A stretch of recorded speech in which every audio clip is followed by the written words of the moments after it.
नमस्कार दोस्तों, आज मैं आपको फाल्गुन बुधवार पर गणेश भगवान की कथा सुनाने जा रही हूँ। प्रेम से बोलिए गणेश भगवान की जय हो। बहुत पुरानी बात है। एक गांव में एक मालिन रहती थी। उसके पति का स्वर्गवास हो चुका था। उसका एक 4 साल का पुत्र था। उसकी सास कठोर हृदय की स्त्री थी। वह बहू को बहुत तकलीफ देती थी। एक दिन सास बहू और पोते को घर से निकाल दिया। वह दोनों रोते हुए चलते चलते एक जंगल में पहुंच गए। वहां एक बड़े पेड़ के नीचे बैठ गए। वहां से थोड़ी दूर पर एक गणेश भगवान का मंदिर था। वहां बहुत लोग गणेश भगवान के दर्शन करने आते थे। दर्शन करके गणेश भगवान को प्रसाद चढ़ाते थे। फिर वह प्रसाद सबको बांट देते थे। इस प्रसाद से माँ बेटे का गुजारा होने लगा। दोनों माँ बेटे गणेश भगवान के पूजा पाठ में लग गए। एक दिन उन्होंने सोचा, क्यों ना हम भी जंगल से फूल लाकर बेचें। वह रोज जंगल से फूल लाकर उसकी माला बनाकर बेचने लगे। साथ में पूजा की सामग्री और प्रसाद भी बेचने लगे। इससे उनको आमदनी होने लगी। गणेश भगवान की कृपा से आमदनी बढ़ने लगी। जल्दी ही उन्होंने एक मकान और एक दुकान बना लिया। एक दिन उसी नगर की राजा की बेटी मंदिर में पूजा करने आई। मालिन के बेटे को देखकर राजकुमारी उस पर मोहित हो गई और उससे विवाह करने की सोचने लगी। उसने अपने भाभी से अपने मन की बात कही। भाभी अनुभवी थी। उसने कहा, यह तो मालिन का बेटा है और तुम एक राजा की बेटी हो। यदि तुमने उससे विवाह किया तो तुम्हारी बहुत बेइज्जती होगी। पर राजकुमारी अपने बात पर अड़ी रही। उसने कहा, मैं तो प्रतिज्ञा कर लिया है कि उसी से विवाह करूंगी। भाभी महल जाकर सारी बात राजा को बताया। राजा ने मना नहीं किया और विवाह के लिए तैयार हो गए। उन्होंने बड़े धूमधाम से बेटी का विवाह मालिन के बेटे के साथ करा दिया। मालिन ने सबसे पहले बेटे बहू को गणेश भगवान के मंदिर में ले जाकर पूजा पाठ करवाया और गणेश भगवान का आशीर्वाद दिलवाया। इसके बाद पूरे नगर में यह बात फैल गई कि गणेश भगवान की पूजा करने से सब दुख दूर हो जाता है। यह बात सुनते ही नगर के सभी लोग मंदिर में गणेश भगवान के दर्शन करने आने लगे। मालिन और उसके बेटे की बिक्री और बढ़ गई। उधर उसके सास के बुरे दिन आ गए। अन्नदाता उससे रूठ गए और वह भूखी मरने लगी।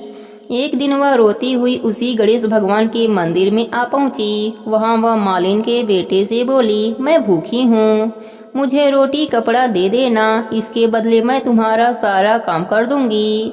लड़के को दया आ गई और वह उसे काम पर रख लिया। उसने अपने दादी को नहीं पहचाना। जब मालिन घर आई तो उसने अपनी सास को पहचान लिया। सास से बोली, सासू जी आप यहाँ कैसे? सास ने पोते के तरफ इशारा करके बोली, मेरा इस सेठ के यहाँ नौकरी लग गई है। बहू बोली, यह आपका पोता है और यह घर भी आपका ही है, यह दुकान भी आपका ही है। आपने हमें घर से निकाला, तब गणेश जी ने हमारी रक्षा करी। बहू की बात सुनकर सास बोली, मेरी करनी मैंने भोग लिया। बहू बोली, सासू जी अब आप हमारे यहाँ रहो और पोते का सुख देखो। सास गणेश भगवान की महिमा देखकर गणेश भगवान की जयकारा लगाने लगी। साथ ही बहू पोते के साथ मिलकर गणेश भगवान का नित्य नियम निभाने लगी। हे गणेश जी महाराज, जैसे आपने मालिन को सुख दिया वैसा ही सुख सबको देना। सब पर अपनी कृपा बनाए रखना। सबके व्रत को पूर्ण करना। कहानी अधूरी हो तो पूरी करना, पूरी हो तो मान रखना। प्रेम से बोलिए गणेश भगवान की जय हो। भोलेनाथ की जय हो। पार्वती माता की जय हो। बहुत पुरानी बात है। एक गांव में सुखिया नाम का एक किसान अपने पत्नी पुष्पा के साथ रहता था। उसके पास काफी जमीनें थी जिस पर वह खेती किया करता था। सुखिया गणेश भगवान का परम भक्त था। सदा जय श्री गणेश का नाम जपता रहता था। सुबह शाम भगवान की पूजा पाठ किया करता था। एक दिन वह अपने खेत में काम कर रहा था। शाम का समय था। उसी समय उसकी कुदाल मिट्टी में किसी चीज से जाकर टकरा गई। उसने काम रोककर देखा पर उसे कुछ भी नहीं मिला। रात होने वाली थी तो वह घर आ गया। रात को सपने में उसे गणेश भगवान ने दर्शन दिया। उनके पैर से रक्त बह रहा था। सुखिया ने उनसे पूछा, हे प्रभु, यह सब क्या है? तो उन्होंने कहा, यह चोट तुम्हारी कुदाल से लगी है। जिस जगह तुम्हारी कुदाल टकराई थी वहाँ मेरा वास था, वह मेरे पैर में लग गई। तब सुखिया रोने लगा और बोला, हे प्रभु, मुझसे बहुत बड़ा पाप हो गया, मुझे दंड दीजिए। भगवान गणेश ने कहा, मैं तुम्हारी भक्ति से बहुत प्रसन्न हूँ। जिस जगह तुम्हारी कुदाल लगी वहाँ मेरी एक मूर्ति मिलेगी। उसी स्थान पर मेरा मंदिर बनाकर मेरी भक्ति करो। यह कहकर भगवान अंतर्ध्यान हो गए। सुखिया यह बात अपने पत्नी को बताई। तब पुष्पा ने कहा, यह भी तो हो सकता है कि यह सपना सच ना हो। पर सुखिया को अपने प्रभु पर पूरा भरोसा था। सुबह होते ही वह अपने खेत पर गया और वहां उसने खुदाई करनी शुरू कर दी। कुछ समय खोदने के बाद सुखिया को गणेश भगवान की मूर्ति मिल गई। सुखिया ने ध्यान से देखा, कुदाल की चोट से मूर्ति के पैर में निशान बन गया है। सुखिया मूर्ति को लेकर घर आ गया और अपने पत्नी को दिखाया। उसकी पत्नी हैरान रह गई। अब सुखिया का मन बदल गया। वह केवल भगवान की भक्ति करना चाहता था। अगले दिन उसने मंदिर के लिए थोड़ी सी जमीन अपने पास रखकर अपने सारे खेत बेच दिए। पुष्पा ने उसे काफी समझाया, पर सुखिया ने कहा, मेरे प्रभु ने मुझे आदेश दिया है तो मैं जरूर करूँगा। यह मंदिर जरूर बनेगा, चाहे मुझे खुद को भी क्यों ना बेचना पड़े।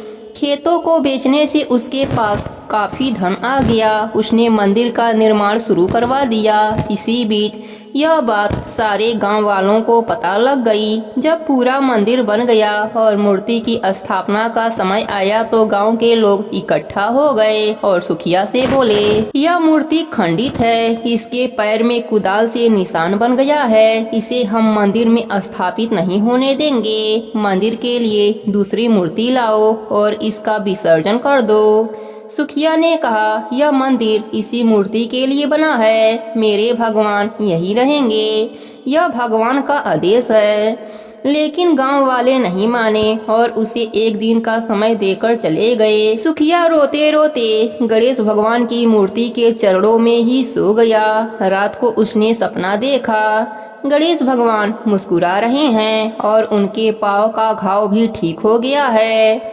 भगवान ने कुछ नहीं कहा और अंतर्ध्यान हो गए। सुखिया की आंख खुली तो वहाँ कोई नहीं था। सुबह हो चुकी थी। वह उठा तो उसने देखा मूर्ति के पाँव में जो कुदाल का निशान बना था वह मिट गया है और पैर के जो पत्थर टूट गए थे वह अपने आप जुड़ गए हैं। सुखिया की आंखों से आंसू बहने लगे। कुछ देर के बाद यह खबर पूरे गांव में फैल गई। सभी गांव वाले मंदिर आ गए और सुखिया से माफी मांगने लगे। इसके बाद सबने मिलकर मूर्ति की प्राण प्रतिष्ठा करी। इस चमत्कार को देखकर पुष्पा का भी मन भगवान के भक्ति में लग गया। अब सुखिया और पुष्पा इसी मंदिर में भगवान की सेवा करने लगे। गणेश भगवान का चमत्कार दूर दूर तक फैल गया, जिससे मंदिर के नाम पर बहुत सारे चढ़ावे आने लगे। कोई अन्न दान करता, कोई धन दान करता, कोई जमीन दान करता। इस प्रकार सुखिया गणेश भगवान की कृपा से बहुत धनी व्यक्ति बन गया। हे गणेश जी महाराज, जैसे आपने सुखिया पर अपनी कृपा करी वैसी ही कृपा अपने सभी भक्तों पर करना। सबके नित्य नियम को और व्रत को पूर्ण करना। कहानी अधूरी हो तो पूरी करना, पूरी हो तो मान रखना। प्रेम से बोलिए गणेश भगवान की जय हो, भोलेनाथ की जय हो, पार्वती माता की जय हो। एक गांव में एक बुढ़िया माई रहती थी। उनके घर में उनकी एकलौती बहू शांति भी उनके साथ रहती थी, जो कि बहुत ही चालाक थी। शांति का पति सुरेश दूसरे गांव में काम करता था और कभी कभी घर आता था। बुढ़िया माई गणेश भगवान का दिन रात पूजा पाठ किया करती थी। शांति अपने सास को पसंद नहीं करती थी। एक दिन बुढ़िया माई गणेश जी का पूजा कर रही थी। तभी शांति ने कहा, माँ जी, आप सारा दिन बैठी बैठी पूजा पाठ करती हैं, घर में कभी साफ सफाई का काम भी कर लिया कीजिए। इतना बड़ा घर है, मैं कैसे सारे घर की सफाई अकेले करूं? बुढ़िया माई ने कहा, बहू, मेरी आंखों से कम दिखाई देता है, इसलिए मैं कोई काम नहीं कर पाती हूँ। उसकी बात सुनकर शांति को गुस्सा आ जाता है। वह वहाँ से चली जाती है। शांति को पता था कि उसकी सास ठीक से देख नहीं पाती, इसलिए वह अपने लिए पकवान बनाकर सास को सूखी रोटी दे देती थी। एक दिन बुढ़िया माई ने कहा, बहू यह रोटी खाई नहीं जाती, इसके साथ थोड़ा सा दाल भी दे दे। तब शांति ने कहा, माँ जी 2 महीने से आपके बेटे ने एक भी पैसा नहीं भेजा, दाल कहाँ से आएगा। यह सुनकर बुढ़िया माई को बेटे की चिंता होने लगी।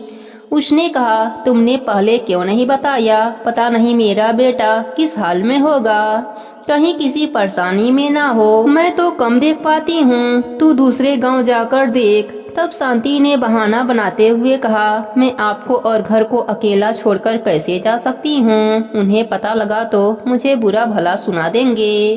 इसी तरह कुछ दिन और बीत गए। सुरेश हमेशा समय पर पैसे भेज देता था, लेकिन शांति बुढ़िया माई से कहती, ना तो पैसा आया और ना ही उनकी कोई खबर आई है।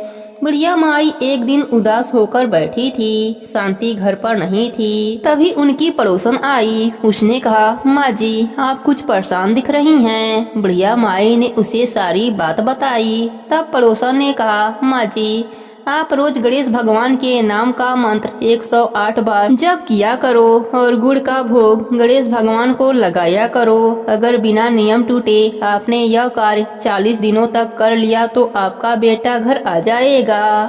बुढ़िया माई ने कहा, लेकिन गुड़ कहाँ से लाऊंगी, मेरे पास तो पैसे भी नहीं है। तब पड़ोसन ने अपने घर से गुड़ की 2 ढेली बुढ़िया माई को लाकर दे दिया। इस प्रकार बुढ़िया माई अगले ही दिन से माला का जप करना शुरू कर दिया। सुबह पूजा करने के बाद बुढ़िया माई माला लेकर बैठ जाती थी और गणेश भगवान के नाम का जप किया करती थी। कुछ दिन बाद गणेश भगवान की कृपा से सुरेश का काम बढ़ गया और वह ज्यादा पैसा भेजने लगा, लेकिन शांति ने अपने सास को कुछ नहीं बताया। बुढ़िया माई हर दिन 108 का जप करती रही। कुछ दिन बाद शांति को पता चला कि उसकी सास बेटे को घर आने के लिए माला का जप कर रही है।